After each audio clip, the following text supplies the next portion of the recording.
segala kesibukan aktivitas kami setiap hari. Engkau berikan anak kami ya Tuhan untuk boleh berkumpul di tempat ini. Dan kami menyerahkan acara ini dari awal sampai ke dalam tangan Tuhan. Kiranya Allah campur tangan di dalamnya Tuhan. Kami menyerahkan pembicara kami supaya firman Tuhan yang sudah dia renungkan secara pribadi, yang sudah dia persiapkan ya Tuhan, kiranya Roh Kudus Allah boleh memimpin, menolongnya dalam menyatakan kebenaran-Mu kepada kami semua ya Tuhan, sehingga kami semua yang berada di tempat ini boleh diberkati, boleh dikuatkan, dan boleh semakin semangat di dalam menjalani hari-hari kami sebagai anak Tuhan. Kami serahkan juga setiap anak-anak Tuhan yang mengambil bagian dalam peranan ini, baik MC, musik, bahkan setiap orang yang mengambil bagian, kiranya Kau yang memberkati supaya bulan-bulan mereka kami semua mendapat berkat. Terima kasih Bapa yang luar mendoakan Tuhan dan kami semua dalam berdoa. Amin. Dipersilakan untuk duduk kembali.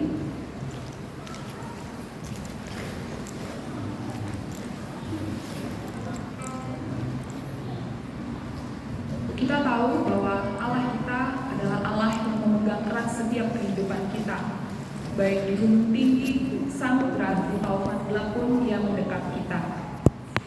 Mari saat ini kita mempersiapkan hati kita untuk boleh diisi dengan kebenaran firman Tuhan.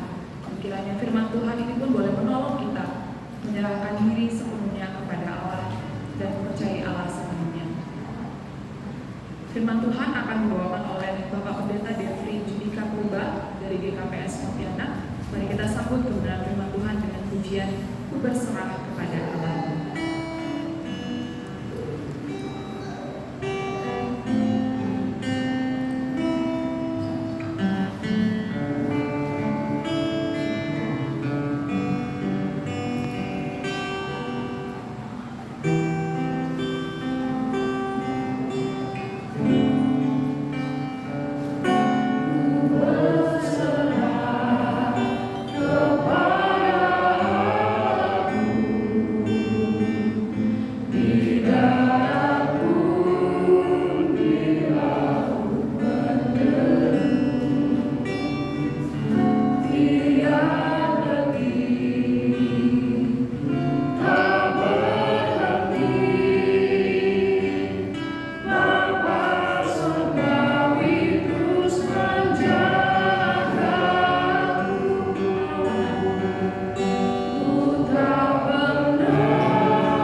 sebelum itu mari kita tundukkan hati kita, memohon penyertaan Tuhan untuk memahami firman yang kita berdoa.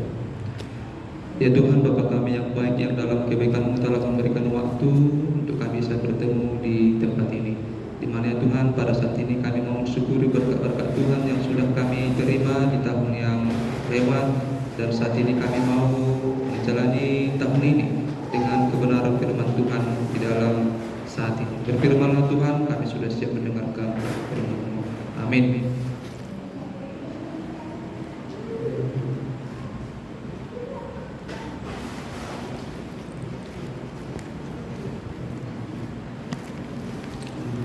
Baik Bapak Ibu saudara yang terkasih dalam Kristus Yesus, mari kita buka Alkitab kita dari Mazmur 130 ayat 1 sampai ayat yang ke-8.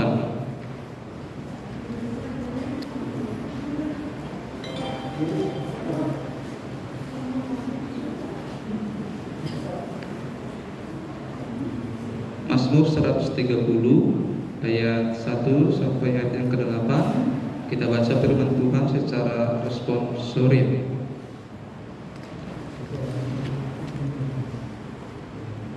Baik, kita mulai. Demikianlah firman Tuhan. Seruan dari dalam kesusahan, nyanyian ziarah dari jurang yang dalam, aku berseru kepadamu ya Tuhan. Tuhan, dengarkanlah suaraku, biarlah telingamu menaruh perhatian kepada suara permohonanku. Jika Engkau ya Tuhan mengingat-ingat kesalahan-kesalahan, Tuhan, siapakah yang dapat tahan? Tetapi padamu ada pengampunan, supaya Engkau ditakuti orang. Aku menanti-nantikan Tuhan, jiwaku menanti-nanti, dan aku mengharapkan firman-Nya. Jiwaku mengharapkan Tuhan lebih daripada pengawal mengharapkan pagi, lebih daripada pengawal mengharapkan pagi. Berharaplah kepada Tuhan, hai Israel, sebab pada Tuhan ada kasih setia, dan Ia banyak kali mengadakan pembebasan. Dialah yang akan membebaskan Israel dari segala kesalahannya. Amin. Demikian firman Tuhan. Bapak Ibu saudara terkasih, sekali lagi saya ingin menyapa kita, salam untuk kita semuanya. Sebelum kita mendengarkan firman Tuhan, ada baiknya kami perkenalan diri dulu lah kepada Bapak Ibu saudara di sini. Perkenalkan, nama saya Pendeta Devri Judika Purba, sudah berkeluarga, ada 3 orang, berkat yang diberikan Tuhan, dan saya sekarang melayani sebagai pendeta di gereja kita, gereja GKPS.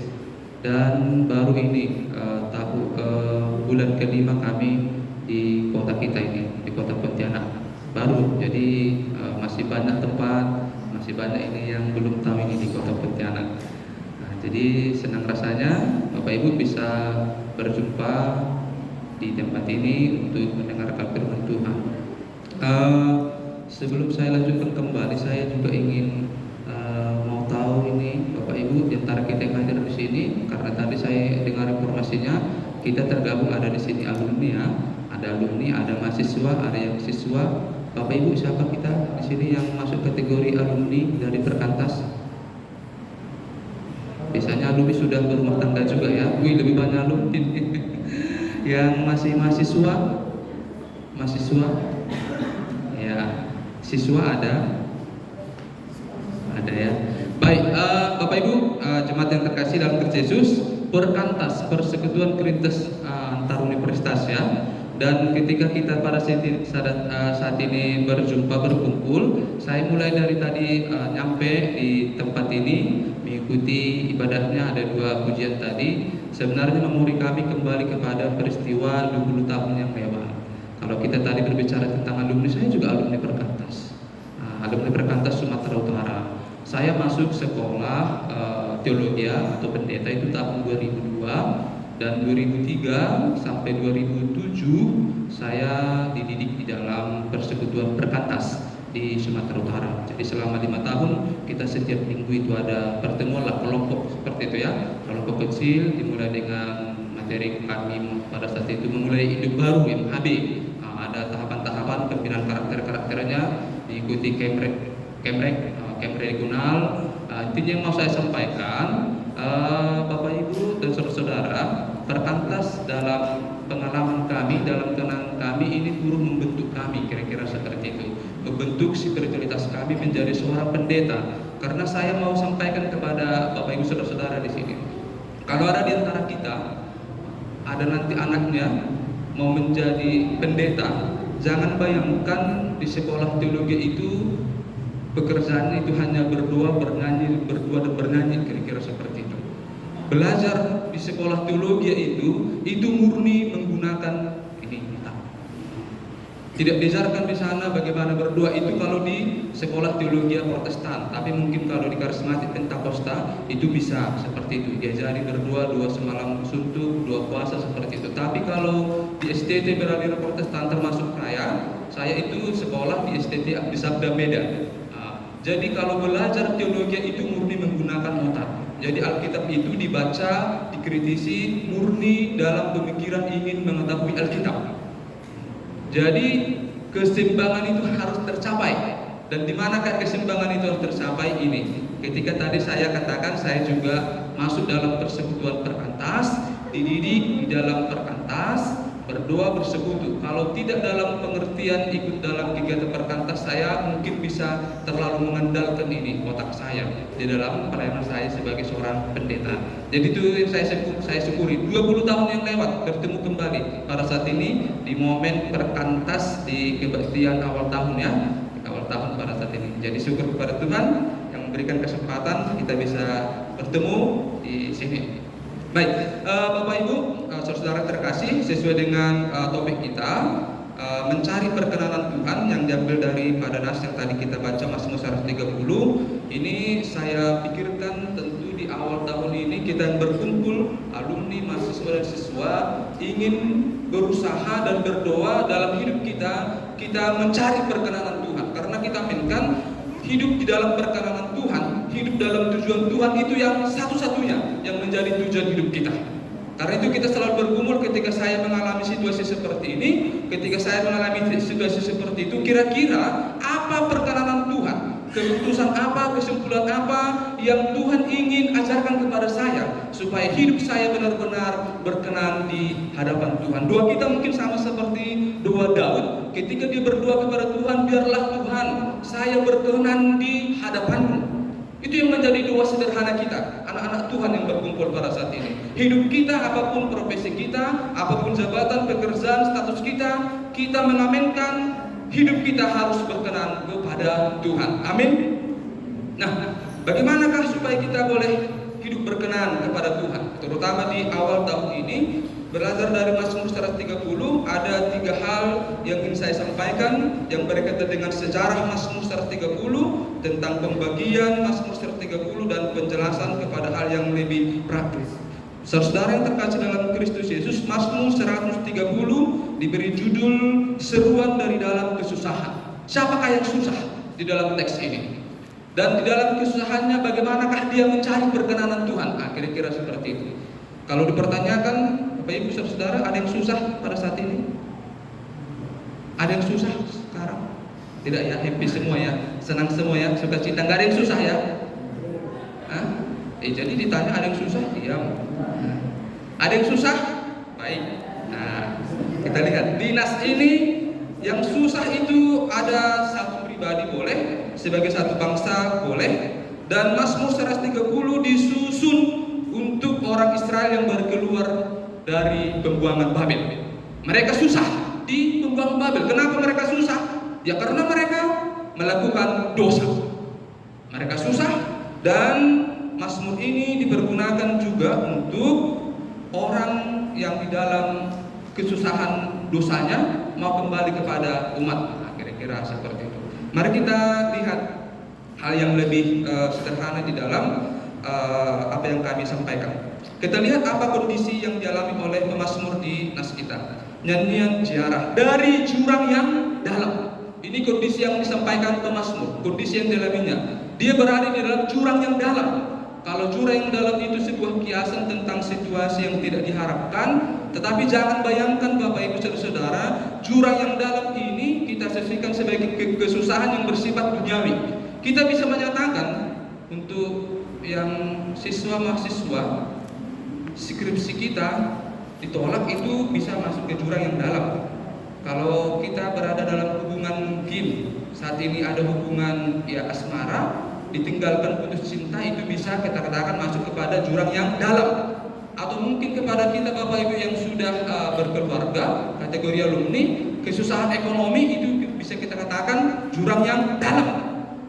Konflik dengan orang lain bisa kita katakan itu jurang yang dalam. Tetapi apakah itu yang dimasukkan pemazmur di mazmur ini? Dari jurang yang dalam? Bukan. Kalau kita katakan itu adalah jurang yang dalam, di situ hidup kita terperosok, bukan. Karena bagi pemazmur itu hanya perkara-perkara duniawi. Masih ada hal yang lebih serius, masih ada hal yang lebih dalam dari apa yang menjadi pergumulan di dunia ini. Apakah itu? Di sini dikatakan pemazmur jurang yang dalam yang disebutkan adalah ketika dia berada di dalam dosa. Inilah menjadi hal yang paling serius. Sebenarnya kalau kita mau melihat kehidupan kita, begitu banyak kesusahan-kesusahan, kesulitan-kesulitan, pergumulan-pergumulan kehidupan di tengah-tengah dunia ini kita alami, tetapi mungkin tidak banyak yang menyatakan atau bisa mungkin menjawab ketika ada pertanyaan, manakah yang paling serius dari masalah yang kita hadapi? Kesulitan, kesusahan apakah yang kita asosiasikan jurang yang begitu dalam kehidupan kita?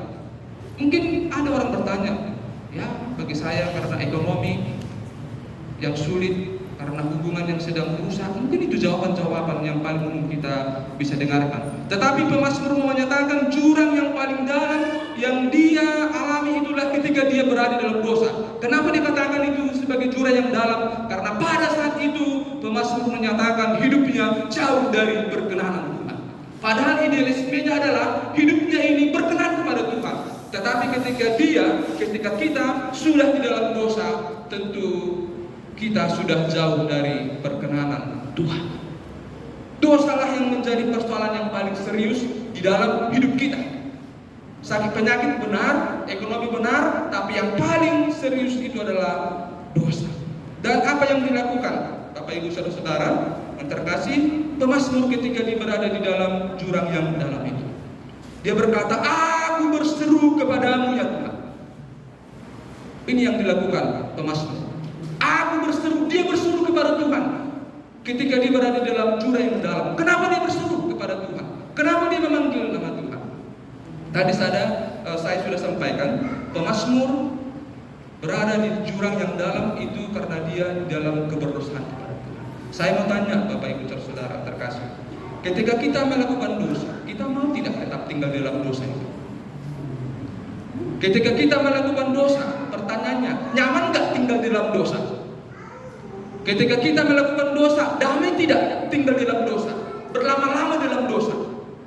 Tentu tidak. Kita akan menyatakan ketika kita hidup tidak berkenan dalam Tuhan, ketika kita sederhananya melakukan dosa, ada damai yang tercabut, ada rasa nyaman yang terganggu, dan kita ingin cepat-cepat keluar dari dosa itu. Kita ingin keluar dari dosa yang kita lakukan. Ada dua jenis binatang untuk bisa membantu kita memahami apa yang saya sampaikan. Satu, binatang babi, satu lagi domba. Dan ada satu tempat, itu kubangan. Kalau babi disuruh masuk ke dalam kubangan, dia akan suka. Dan dibiarkan pun di dalam kubangan, dia akan suka. Dan dia tidak suka ketika dia disuruh keluar dari kubangan. Itu kalau babi. Kalau domba dimasukkan dia ke dalam kubangan, dia akan berontak. Kalau toh dia juga masuk ke dalam kubangan, dia akan berusaha keluar dari kubangan itu. Karena apa? Dia tidak aman, dia tidak nyaman berada di dalam kubangan. Bapak Ibu, sebenarnya kira-kira seperti itulah sebenarnya kehidupan kita ini. Kalau jurang yang dalam itu adalah ibarat sebagai kubangan, kita sebagai domba Tuhan, kita pasti tidak suka masuk ke dalam kubangan. Dan seandainya pun toh karena satu dan dua hal masuk ke dalam kubangan dosa, kita tetap pasti tidak nyaman, tidak suka tinggal lama-lama di dalam kubangan itu. Kita akan selalu berusaha keluar dari kubangan itu. Dan itulah yang juga dilakukan oleh Mazmur. Dia tidak aman, dia tidak nyaman tinggal dalam jurang itu. Karena itu dia berseru kepada siapa? Kepada Tuhan. Kenapa kepada Tuhan? Karena memang hanya Tuhanlah tempat yang paling tepat untuk dia mengadu, menyampaikan permohonan dosa. Jadi Bapak Ibu, refleksi yang sederhana sebenarnya yang pertama ingin saya sampaikan kepada kita. Di awal tahun ini, kehidupan kita di tahun 2022 saya tidak tahu. Boleh kita jawab, boleh kita katakanlah gumulkan dalam doa kita. Tahun 2022 mungkin kehidupan ini membawa kita kepada jurang yang dalam. Kita hidup jauh berkenan daripada Tuhan. Ada dosa yang terus-menerus kita lakukan. Dan anehnya juga kita berdoa untuk dosa yang sama. Dan ada seorang teolog Jerman menyatakan seperti ini. Anugerah Tuhan itu sebenarnya sangat mahal. Kenapa mahal? Ya karena dia memberikan hal yang paling berharga dalam hidupnya. Itu melalui darahnya. Itu yang disampaikan penulis Petrus atau Petrus 9. Kita ditebus bukan dengan barang yang panah, tetapi dengan bukan dengan emas, bukan dengan perak, tetapi dengan darahnya yang mahal. Allah menebus kita, anugerahnya itu sangat mahal. Tetapi anugerah yang mahal ini menurut teolog ini, namanya Dietrich Bonhoeffer, kita permurah dengan cara hidup yang kita yang murah. Dengan cara seperti apa? Dengan cara meminta pengampunan terhadap dosa kita yang terus menerus. Jadi kita meminta, kata Dietrich, pengampunan yang terus menerus untuk dosa yang terus menerus, itu membuat anugerah Tuhan itu menjadi murah. Nah, kebenaran yang mencoba mengingatkan kita, perkenanan Tuhan. Benar kita pernah berada dalam jurang yang dalam, pernah kita jauh daripada Tuhan, dan salah satu perkenanan yang dikehendaki Tuhan adalah keluar dari kubangan itu, keluar dari jurang itu, berseru kepada Tuhan kita. Hanya itu salah satu cara, bahkan boleh dikatakan satu-satunya cara untuk bisa hidup berkenan kepada Tuhan. Berseru kepada Tuhan. Kita tidak nyaman, kita tidak suka tetap berada di dalam dosa itu. Dan itu yang disampaikan pemazmur ketika dia berseru kepada Tuhan, Tuhan dengarkanlah suaraku, biarlah telingamu menaruh perhatian kepada suara permohonanku. Pemazmur memohon kepada Tuhan, saya berdosa, saya berdosa, saya berdosa, Tuhan ampuni dosa saya. Itu yang pertama. Dan yang berikutnya, saudara yang terkasih dalam Kristus Yesus, kita boleh membaca bagaimana pertobatan pemazmur dalam ayat yang ketiga dan ayat yang keempat, di mana pemazmur di sini menyadari tentang sebuah kebenaran di hadapan Tuhan.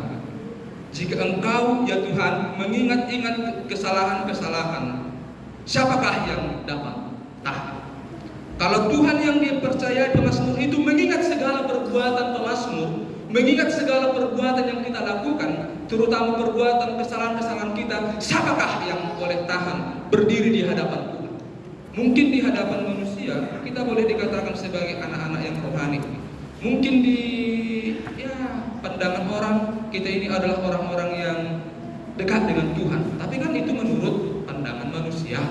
Tapi kalau di hadapan Tuhan yang mengetahui, yang lebih tahu kedalaman hati kita, yang kadang kita berbuat baik tapi juga itu tidak baik dalam kacamata Tuhan, muncul pertanyaan. Dan itu yang dimunculkan oleh pemazmur, siapakah yang tahan ketika Tuhan mengingat-ingat segala kesalahan kita? Ya kalau mungkin kita mengingat kesalahan orang lain, ya kesalahan pasangan kita, sahabat kita, teman kita, ya mungkin hanya sedikit, terbatas yang bisa kita ingat. Tapi kalau Tuhan, siapa yang tahan? Siapa yang tahan? Jangan Tuhan di depan manusia pun ketika disebutkan dosamu ini, salahmu, kita pun tidak tahan. Kalau kesalahan kita itu disebutkan, apalagi Tuhan yang menyatakan ini kesalahan, ini kesalahan. Tetapi yang luar biasanya, walaupun di hadapan Tuhan tidak ada yang tahan berhadapan dengan dosa yang dilakukan oleh pemazmur, tetapi ada sebuah Injil. Ada sebuah Injil yang ditemukan oleh pemazmur pada ayat yang keempat, ketika dia menyatakan, tetapi padamu ada pengampunan, padamu ada pengampunan. Saudara yang terkasih dalam Kristus Yesus, ketika saya berdosa, ketika kita berdosa, ya kita katakanlah kita berada di dalam jurang yang dalam tadi itu. Dan ketika kita melakukan itu, ada 3 pihak yang kita sakiti ketika kita melakukan dosa. Ada 3 pihak yang kita sakiti ketika kita melakukan dosa. Pihak yang pertama, diri kita sendiri. Ketika kita melakukan sesuatu hal yang tidak dikehendaki oleh Tuhan, atau bahasa sederhananya kita berdosa, yang kita sakiti itu adalah diri kita sendiri. Kenapa?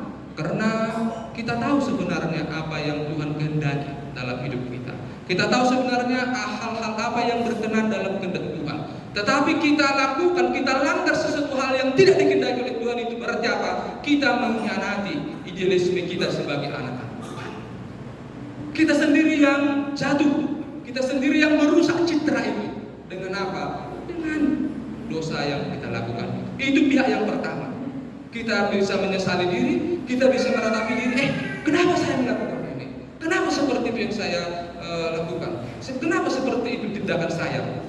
Itu ketika kita melakukan dosa. Pihak yang pertama itu adalah diri kita sendiri. Kemudian tentu itu adalah Allah, pihak yang kedua.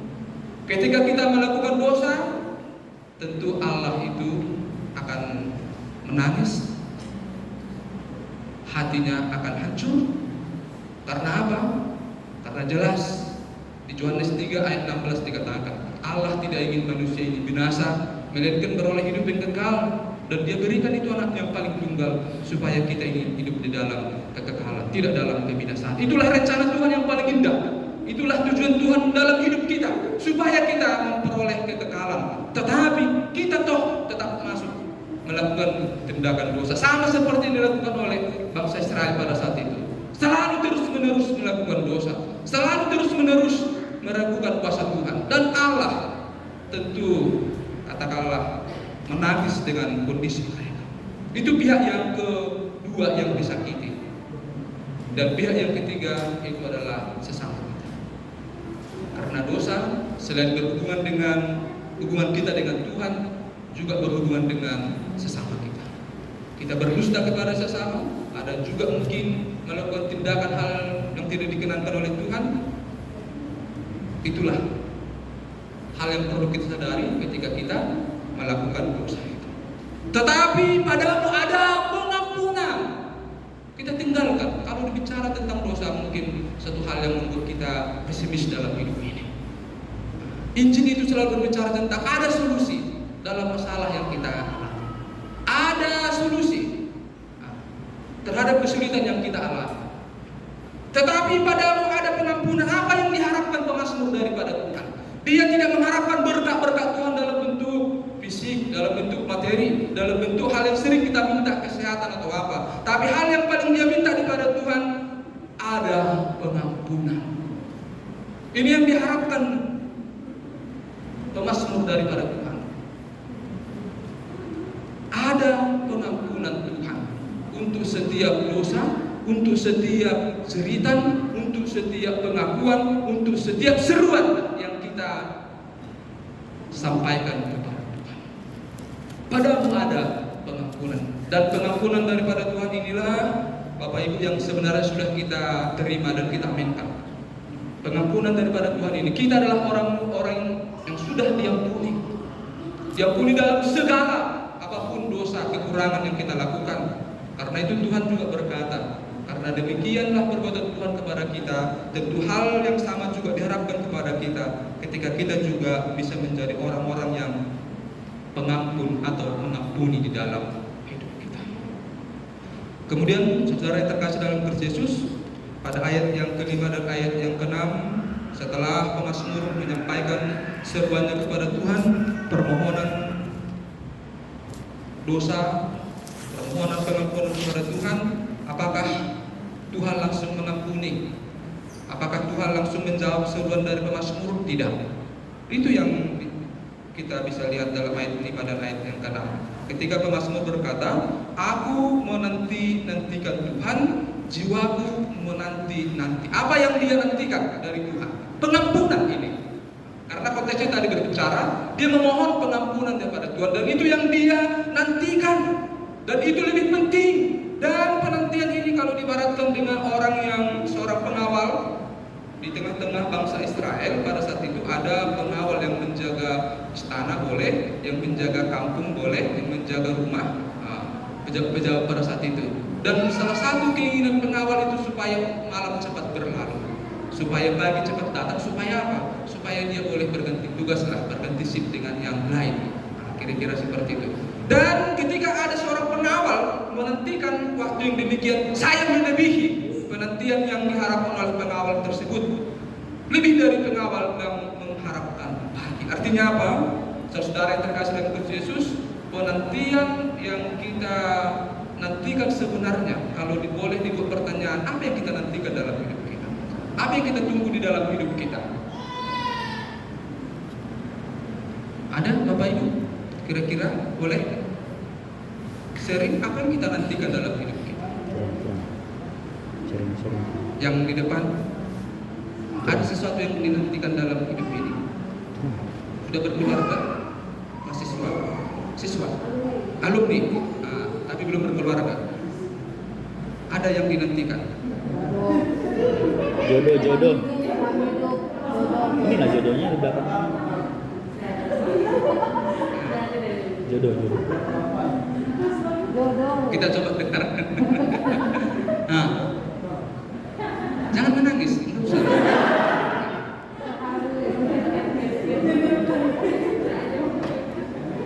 Ada yang dinantikan? Pasti ada ya? Pasti ada. Boleh tahu? Artinya biar pendeta doakan juga.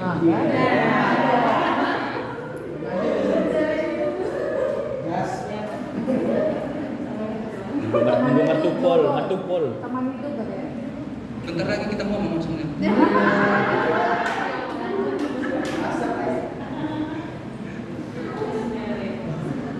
Kita tanya seat 2 kita dulu ya, calon seat 2 kita dulu. Calon seat 2 GKPF.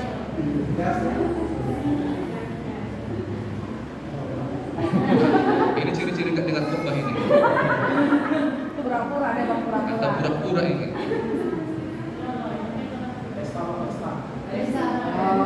Bona tahun nggak? Bona tahun. Ya, pesta bola tahun maksudnya. Ya, nah Bapak Ibu, saudara, ya banyak hal yang kita nantikan. Tetapi di antara yang kita nantikan itu, pemazmur kira-kira memberikan satu perspektif yang lain. Saya menantikan pengampunan Tuhan, karena itu yang utama dan terutama menurut pemazmur yang menjadi masalah yang serius dalam hidup ini. Benar, kita mungkin menantikan pemulihan ekonomi, ada yang menantikan jodoh, ada yang menantikan pekerjaan, ada mungkin hal apapun yang kita nantikan, benar itu. Tetapi kan seperti firman Tuhan di dalam Matius 6 ayat 33. Tetapi carilah dahulu kerajaan Allah dan kebenarannya, maka semuanya akan saya berikan kepadamu. Artinya hidup dalam perkenanan Tuhan, itu yang lebih utama sebenarnya kita doakan, kita gumuli di awal tahun ini. Hidup berkenan dalam Tuhan. Ketika kita menyadari kita berada dalam jurang yang dalam, karena itu kita berseru memohon pengampunan daripada Tuhan, dan itu yang kita nantikan, karena itulah yang membuat jiwa kita damai, karena itulah yang membuat hidup kita damai, karena itulah yang membuat kita melangkah ringan dalam hidup ini, karena itulah yang berguna dalam hidup kita, hidup berkenan di dalam Tuhan. Dan itu belum terlaksana di dalam pengalaman pemazmur. Dia masih menantikan Tuhan itu. Walaupun demikian, pada ayat yang terakhir di eksposisi kita pada saat ini 130 ayat 7 sampai ayat 8, ada sebuah pengharapan kepada Tuhan. Dan hal yang luar biasa, saudara yang terkasih, ketika pada ayat 1 dan ayat yang ke-6 ini menceritakan tentang jurang yang dalam yang dialami oleh sebagai pribadi, dan ayat yang ke-7 sampai ayat yang ke-8 ini berbicara tentang misi. Tentang misi orang yang percaya, anak-anak Tuhan juga yang berkumpul pada saat ini. Ketika pemazmur menyatakan pada ayat ke-7, berharaplah kepada Tuhan. Kepada siapa dia ini berbicara? Hai Israel, bukan lagi kepada dirinya. Dia tadi sudah berseru kepada Tuhan. Kenapa dia menyatakan kepada Israel berharap kepada Tuhan? Ada alasan. Sebab pada Tuhan ada kasih setia, dan ia banyak kali mengadakan pembebasan. Dia sudah alami itu. sudah dibebaskan dari dosanya, dia sudah menerima pengampunan itu karena itu dia bermisi menceritakan tentang perbuatan Tuhan itu kepada setiap orang. Dialah yang membebaskan Israel dari segala kesalahannya. Ada sebuah pengakuan iman bahwa hanya Allah yang mampu membebaskan Israel. Hanya Allah yang mampu membebaskan kita dari segala kesalahan, dari segala kesulitan, dari segala kesusahan, dari segala pergumulan yang kita hadapi. Ini yang menjadi sebenarnya penutup, yang menjadi pengakuan pemazmur di pengalaman imannya ini. Dan Bapak Ibu, saudara yang terkasih dalam Kristus Yesus, saya mau masuk kepada hal yang lebih sederhana, kepada hal yang lebih praktis, hal-hal yang boleh kita ambil sebagai pesan firman Tuhan dalam hidup kita. Ada 3 hal yang firman Tuhan mau sampaikan. Yang pertama, setiap masalah ada solusinya. Jangan berpikir tidak ada solusi. Jangan berpikir masalah kita itu tidak ada solusinya. Solusi masalah yang paling dalam sekalipun dosa ada solusinya. Apalagi hal-hal yang merupakan kesusahan, kesulitan dunia ini, pergumulan di dunia ini. Selalu ada solusi di dalam Tuhan. Amin. Dan yang kedua, Mazmur 130, ada 2 yang berperan di sini, manusia dan Allah. Apa yang dilakukan oleh manusia? Dosa. Dan apa yang dilakukan oleh Allah? Pengampunan akan dosa. Dan berbicara tentang Injil, kita berbicara tentang perbuatan Tuhan. Benar kita berada dalam dosa, benar kita berada dalam suatu hidup yang tidak berkenan kepada Tuhan, tapi hidup ini bukan berbicara tentang dosa kita. Hidup ini bukan berbicara tentang kekurangan kita. Hidup ini bahkan bukan berbicara tentang kesulitan kita, kesusahan kita. Tapi hidup ini berbicara tentang Tuhan yang bekerja di dalam hidup kita. Tuhan yang bekerja. Karena itu setiap apapun yang kita alami, yang kita pergumulkan, selalu muncul pertanyaan sederhana. Dalam situasi yang saya hadapi, apa perkenanan Tuhan? Apa yang ingin Tuhan saya putuskan? Apa yang ingin Tuhan saya simpulkan? Apa yang ingin Tuhan saya lakukan ketika saya mengalami masalah ini? Itu sebenarnya hal yang mau disampaikan ke Mazmur. Hidup ini berbicara tentang Tuhan, bukan berbicara tentang manusia itu. Manusia itu hanya menjadi sebuah hal yang menarik, objek kasih daripada Tuhan untuk menyatakan hal yang luar biasa. Walaupun Bapak Ibu saya mau katakan seperti ini. Ini kan pemazmur berada dalam curah yang dalam, dan kita mungkin bisa berpikir menggambarkan kita juga ada 1-2 berada dalam titik yang seperti itu. Tetapi pada saat kapankah pemazmur ini merasakan hadirat Tuhan, pengampunan Tuhan yang membebaskan itu? Ketika dia melakukan sebuah tindakan dosa, bukan mau menyatakan berbuatlah dosa supaya bisa mengalami pengampunan Tuhan. Tetapi yang mau dikatakan adalah ketika kita berada pada titik yang jatuh, ketika kita berada jurang yang dalam sekalipun, Tuhan sebenarnya mau menggunakan pengalaman itu, mau menggunakan itu menjadi hal yang lebih baik lagi. Yusuf dijual oleh saudaranya, kemudian masuk ke rumah Potifar, digoda oleh istri Potifar, karena itu dimasukkan ke dalam penjara. Di penjara setelah dia berhasil menafsirkan mimpi, dia berdoa supaya jangan dilupakan, tapi toh juga dilupakan. Apa yang dialami oleh Yusuf pada saat itu? Ya kalau dalam pengertian yang jurang yang dalam mungkin juga seperti itu. Dia dikhianati, ada pengalaman pahit yang dialami Yusuf, tetapi justru yang luar biasa terjadi. Allah ternyata mampu bekerja melalui segala pengalaman pahit dari tempat di mana Yusuf berada. Jadi Bapak Ibu, kita aminkan bahwa hidup ini sekali lagi berbicara tentang pekerjaan Tuhan, pekerjaan Allah dalam hidup kita, bukan tentang keterbatasan kita, bukan tentang kelemahan kita. Dan yang ketiga, dan ini yang terakhir, topik kita berbicara tentang mencari perkenanan Tuhan. Itu juga yang menjadi doa kita, supaya di tahun ini apapun sekali lagi pekerjaan kita, situasi pergumulan kita yang kita hadapi, kita selalu mencari Tuhan, perkenanan Tuhan. Satu dua mungkin pernah kita tidak melakukan, jauh dari perkenanan Tuhan. Tetapi melalui pemazmur ini membawa kita kepada hal yang ketiga. Perkenanan Tuhan itu terjadi ketika kita juga bisa mengintrospeksi diri. Pemazmur mengintrospeksi diri. Saya berada di dalam jurang yang dalam. Introspeksi diri, menyatakan saya berdosa, saya bersalah, itu juga bagian dari introspeksi. Tentu itu juga salah satu hal yang diperkenankan oleh Tuhan. Introspeksi diri dan perkenanan Tuhan yang berikutnya ketika pemazmur menutup mazmurnya dalam sebuah tugas yang mulia, itu berbisik. Dia menceritakan sebuah pengalaman hidup bersama Tuhan. Memang benar dia sudah masuk dalam dosa, tetapi pengalaman berdosa itu bisa dia pakai untuk katakanlah meneguhkan yang lain, supaya mereka juga bisa mengalami perkenanan dari Tuhan. Bapak Ibu saudara yang terkasih dalam Kristus Yesus, biarlah kiranya kebenaran firman Tuhan ini sekali lagi membawa kita kepada sebuah tujuan hidup kita yang paling sederhana, menyenangkan hati Tuhan, hidup dalam perkenanan hati Tuhan. Saya mau menutup khotbah ini dengan sebuah ada sebuah lagu yang juga semoga menguatkan kita dalam hidup berkenanan dengan Tuhan. Menyenangkanmu, menyenangkanmu, itulah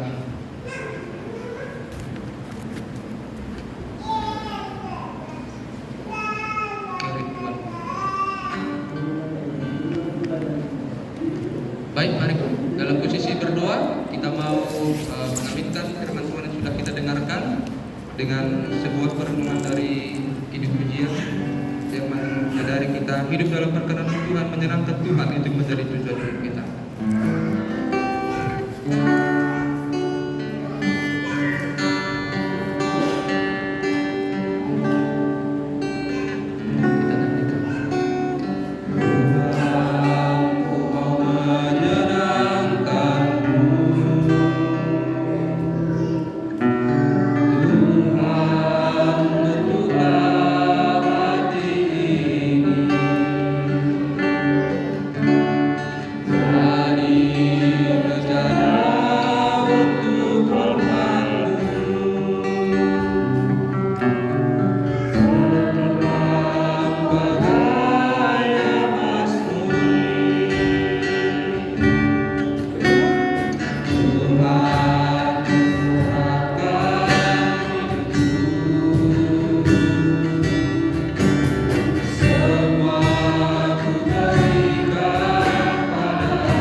kesulitan hidup, persoalan hidup, apapun yang membuat engkau merasa di dalam situasi jurang yang dalam, tentu kita bertanya, apa perkenanan Tuhan? Apa keputusan kesimpulan yang Tuhan ingin saya ambil, putuskan dalam situasi itu?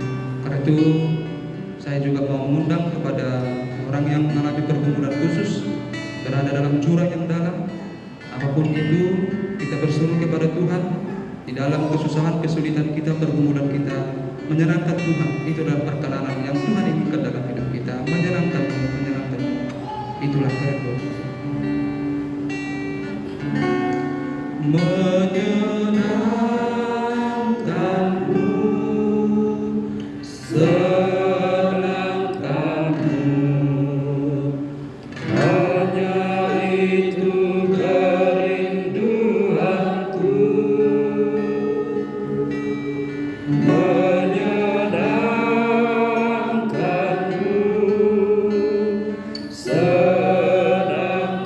senangkan hatimu, hanya itu kerinduanku.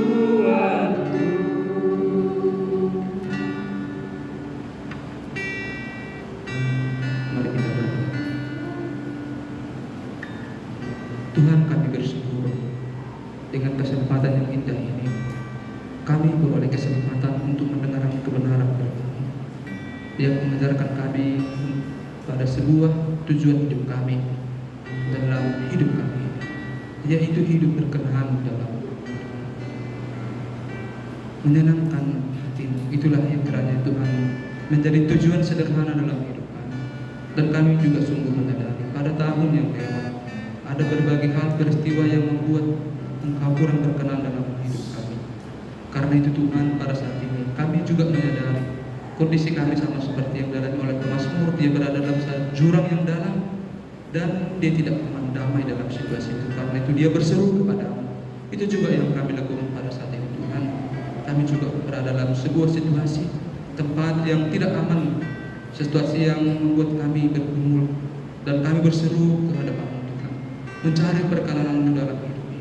Karena itulah yang Kau kehendaki, yang Kau kenankan dalam hidup kami.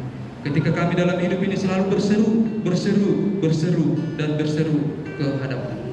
Apapun masalah yang kami hadapi Tuhan, apapun pergumulan situasi kehidupan seperti apapun yang kami jalani, kami percaya kami memiliki Allah yang selalu bekerja dalam hidup kami, yang selalu mendatangkan kebaikan dalam segala pengalaman hidup kami yang berat, yang pahit sekalipun. Tuhan mampu mengubah itu menjadi hal yang baik. Karena itu Bapa kami yang baik, ajari kami, tanamkan dalam hati kami, supaya kami menjadi pribadi-pribadi yang selalu berusaha menyenangkan Engkau Tuhan dalam segala apapun yang kami lakukan, dalam perkataan kami, dalam pikiran kami, di dalam pekerjaan kami. Biarlah kami menjadi anak-anak Tuhan yang selalu berusaha menyenangkan Engkau. Ketika kami hidup dalam kejujuran, hidup dalam keadilan, hidup dalam kebenaran, hidup dalam kekudusan, itu adalah cara hidup yang Kau perkenankan dari kami.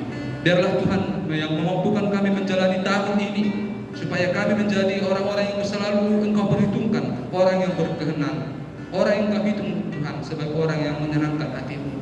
Ajari kami Tuhan, mampukan kami dengan Roh Kudus-Mu, karena kami percaya daging memang lemah, tapi dengan Roh yang daripada-Mu Tuhan akan memampukan kami menjadi sekali lagi orang-orang yang selalu berusaha hidup berkenan di hadapan-Mu. Terima kasih, terpuji, berkati semua Tuhan kami yang berkumpul di tempat ini, mulai dari pengurus, mulai dari alumni, adik-adik kami siswa. Biarlah Tuhan tahun ini menjadi tahun komitmen sederhana dalam hidup kami, tahun yang menumbuhkan semangat yang baru dalam hidup kami untuk melanjutkan kehidupan yang Kau perkenankan. Terima kasih dan terpujilah nama-Mu Tuhan untuk kebenaran firman-Mu yang telah kami dengarkan pada saat ini. Dalam nama Anak-Mu Tuhan Yesus Kristus kami berdoa dan mengucap syukur. Amin.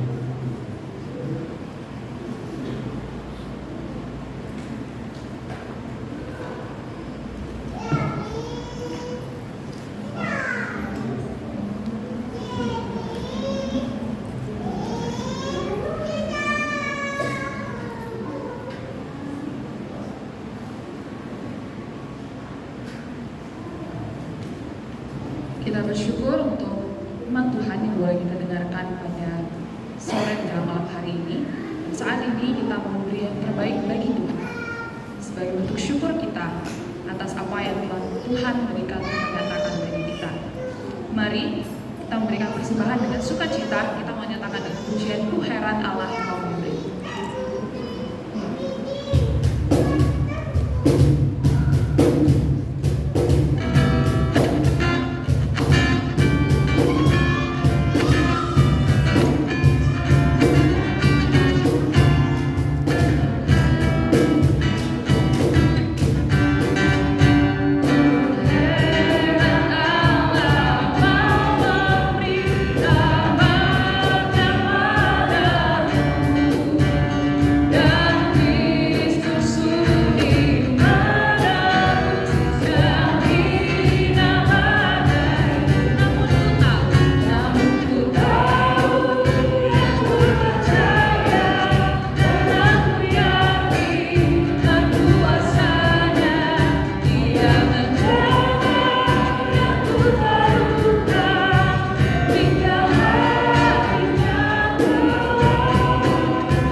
Mari kita bersatu dalam doa.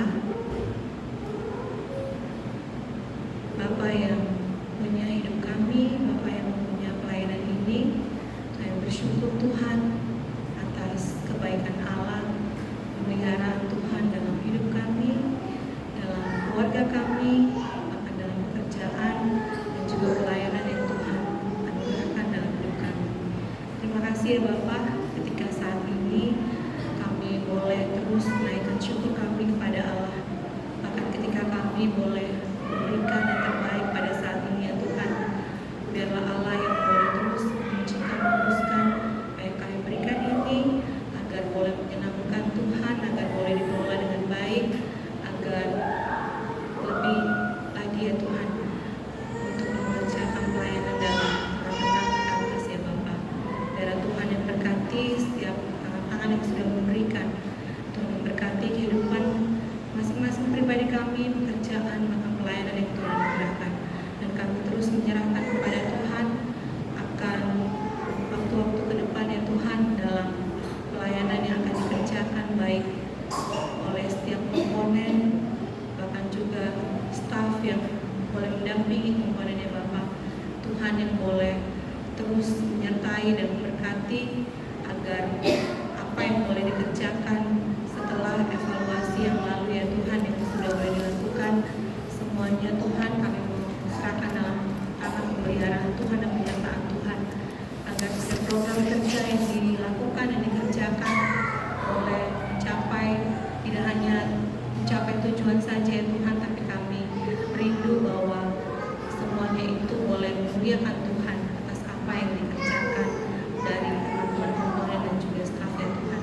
Bapak berkati pelayanan ini ke depan ya Tuhan, biar Tuhan yang terus boleh meneguhkan setiap hati ya Bapak, setiap komitmen, setiap apa yang boleh mereka lakukan, semuanya itu boleh terus dijaga ya Bapak, agar apa yang mereka kerjakan boleh terus menyenangkan Tuhan, boleh memuliakan nama-Mu ya Tuhan. Dan kami menyerahkan juga ya Bapak akan kota di mana kami berada pada saat ini ya Tuhan. Biar Tuhan memberkati pemerintahan dari pusat hingga daerah ya Bapak. Kami mendoakan ya Tuhan di mana pemerintah boleh terus mengerjakan program-program yang ada ya Tuhan, dan kami yang ada di dalamnya juga ya Tuhan, anak-anak Tuhan yang ada di dalamnya ya Bapak. Biar Tuhan yang berkati agar boleh terus berperan dan menjadi berkat ya Tuhan di tengah-tengah tugas pekerjaan ya Bapak. Biar Tuhan yang berkati agar setiap orang-orang yang mengambil keputusan dalam pemerintahan pun Tuhan berikan hikmat agar semuanya itu boleh dikerjakan untuk kepentingan bersama ya Bapak, bagi bangsa dan negara kami ya Tuhan. Kami mendoakan agar keamanan juga ya Tuhan, di tengah-tengah banyak berita yang mungkin menyebar di sekeliling kami Tuhan, biar kami serahkan pada Allah agar kami boleh menilai setiap berita itu juga dengan hikmat, dengan bijak ya Tuhan, dan kami juga boleh terus sambil boleh berjaga-jaga juga ya Tuhan akan setiap kondisi yang ada ya Bapak, terutama ketika kasus-kasus yang ada yang terjadi itu, biarlah semuanya kami mau serahkan pada Allah agar kami boleh semakin berdoa ya Tuhan dan menyerah kepada Tuhan agar kondisi di negara kami, di daerah kami boleh dalam keadaan aman ya Tuhan dan sejahtera ya Bapak. Terima kasih ya Tuhan, kami mendoakan khususnya ya Tuhan bagi gereja-gereja Tuhan yang terus boleh ambil bagian dalam pelayanan. Biarlah Tuhan yang berkati hamba-hamba Tuhan di tiap-tiap gereja ya Bapak, agar semakin boleh Allah pakai hamba-hamba-Mu ya Tuhan untuk memberitakan kabar keselamatan.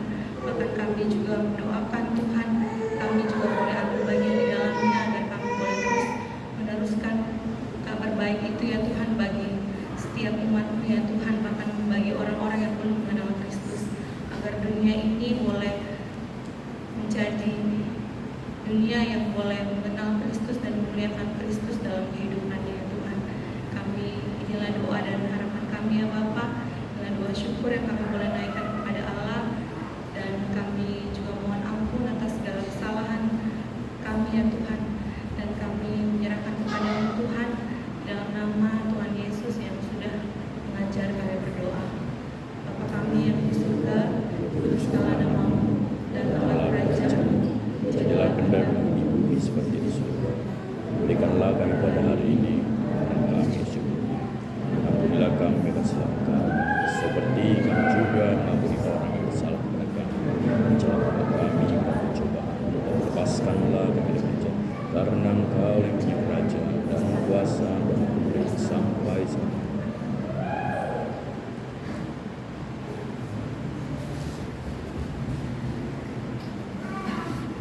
Selanjutnya kita akan mendengarkan warta dari pengurus PAK kepada pengurus PAK, dipersilakan.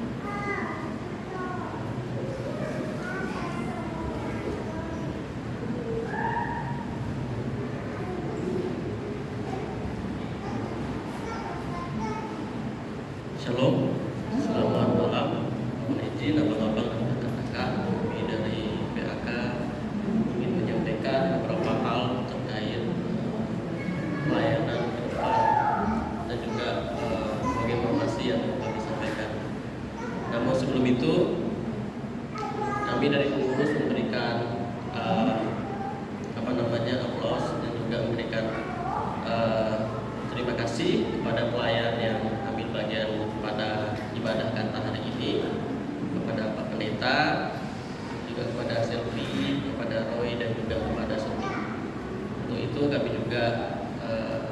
ingin berikan souvenir kepada Pak Pendeta, minta kesediaan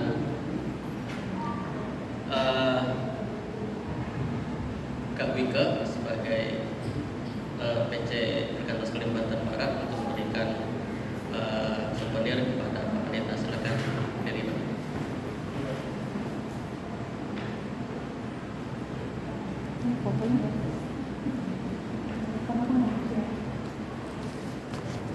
Mari kita beri aplaus. Terima kasih untuk Selvi dan juga Zoe dan juga Sony. Ya, selanjutnya abang-abang dan kakak-kakak, untuk agenda pelayanan alumni di bulan Maret kita ada ibadah pasutri itu di tanggal 3 Maret diharapkan 4 Maret ya, diharapkan abang-abang dan kakak-kakak yang sudah menikah maupun yang merencanakan menikah boleh ikut ibadah pasutri secara online. Nanti kami akan memberikan link Zoom-nya gitu ya kepada abang-abang dan kakak yang ingin mengikuti ibadah pasutri. Selanjutnya kami juga akan mengadakan ibadah alumni di bulan April. Nantinya kami akan informasikan juga kita akan melaksanakan secara onsite gitu ya. Dan selanjutnya abang-abang dan kakak-kakak, selepas acara ini kita belum selesai, ada acara selanjutnya nanti dari teman-teman staf juga nanti akan ada menginfokan rangkaian acara nanti. Dan selanjutnya kami ingin menyapa kepada alumni-alumni baru. Sepertinya ada alumni baru yang mungkin ingin berkenalan atau mungkin tidak asing dengan pelayanan Perkantas. Kira-kira ada nggak? Mohon berdiri, silakan. Siapa kira-kira?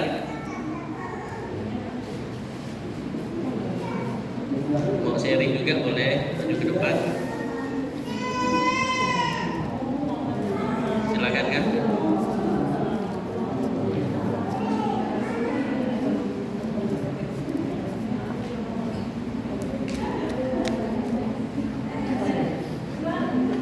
Shalom, kakak-kakak, abang, adik-adik, rekan-rekan gitu ya kalau yang seangkatan ya. Terima kasih dan abang hamba Tuhan juga. Terima kasih buat kesempatan pada hari ini.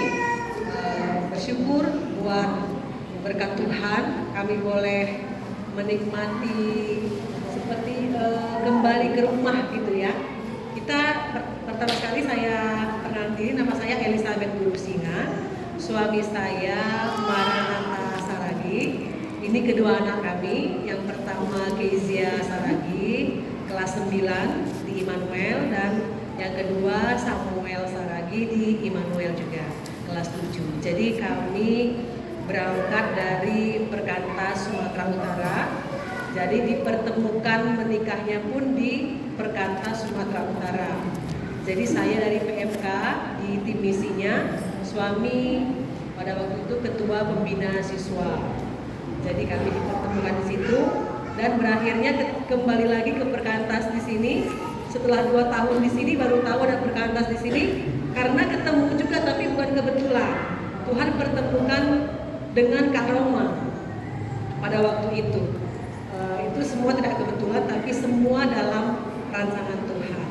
Setelah 2 tahun di sini kami tahu bahwa ada Perkantas, dan baru tahun ini juga bisa bersama-sama dengan saudara seiman di sini, serasa kembali pulang ke rumah. Ada teman yang sama-sama boleh bertumbuh dalam kebenaran firman Tuhan. Terima kasih boleh menyambut kami pada hari ini. Kiranya lewat wadah ini kita semua semakin diberkati, semakin sama-sama bertumbuh dalam kebenaran firman Tuhan. Shalom, Tuhan Yesus memberkati.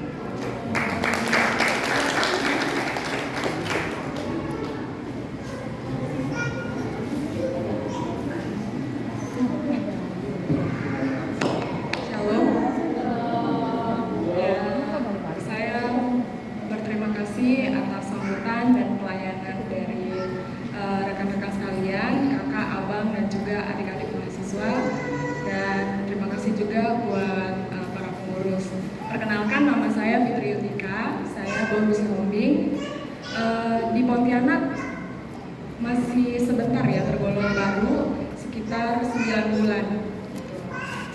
sini bekerja di kampus ITB Sabda Setia, yayasannya Immanuel.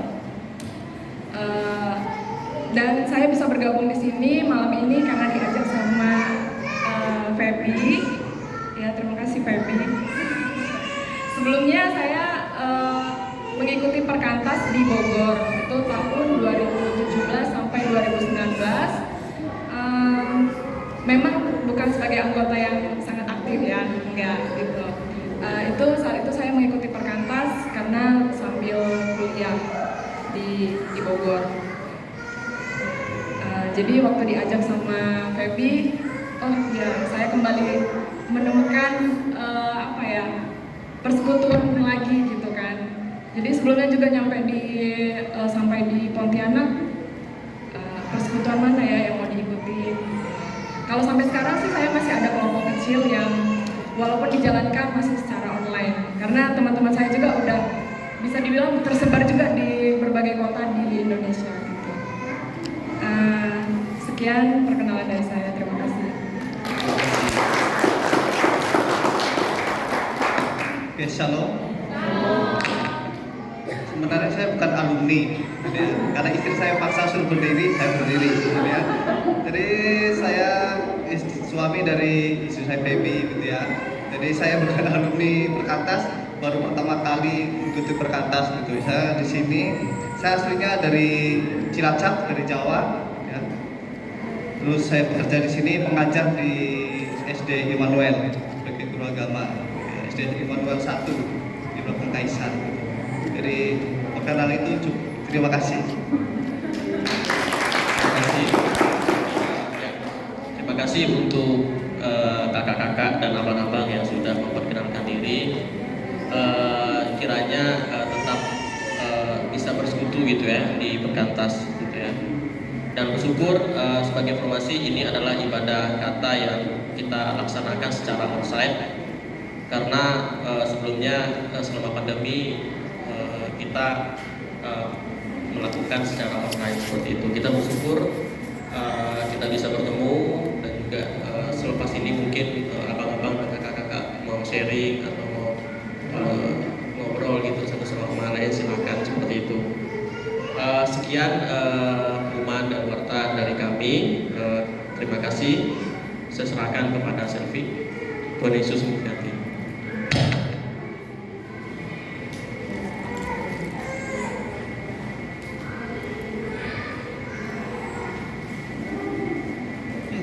Bang Buan yang sudah menyampaikan warta dan juga menyambut rekan-rekan alumni yang boleh bergabung bersama dengan Perkantas Kalimantan Barat. Saat ini kita akan mengakhiri ibadah kebaktian awal tahun Perkantas Kalbar 2023. Saya mengundang kakak abang dan rekan semua untuk berdiri.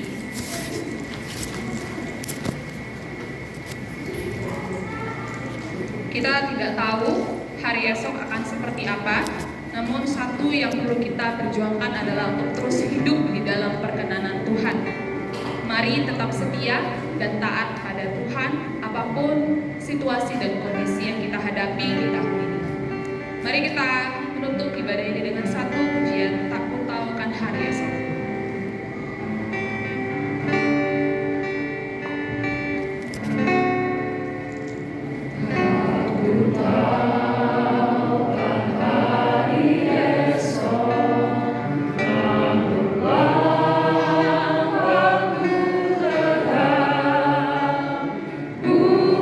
Surya ku harapkan.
bersyukur sekali lagi untuk apa yang boleh kami terima sebagai berkat daripada kami telah mendengarkan kebenaran firman-Mu, memuji Engkau melalui kidung pujian kami dan juga menaikkan doa-doa permohonan kami. Kami sungguh bersyukur, bersukacita untuk segala apa yang boleh kami terima pada saat ini.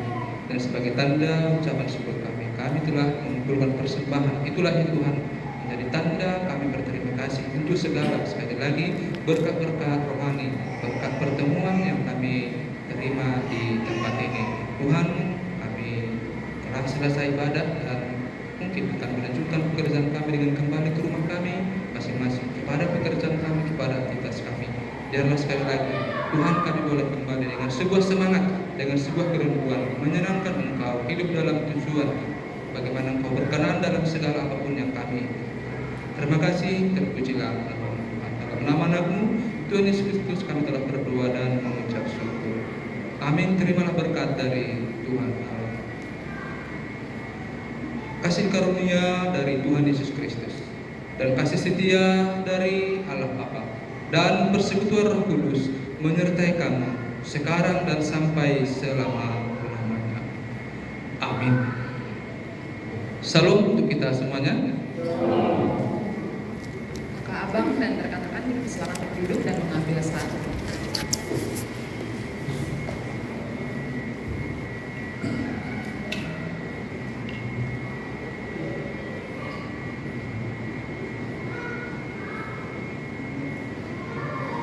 Amin.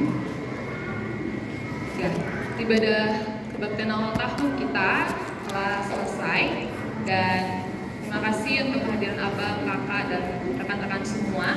Kita akan melanjutkan ke acara selanjutnya, yaitu ada ramah tamah ataupun makan bersama. Setelah itu akan dilanjutkan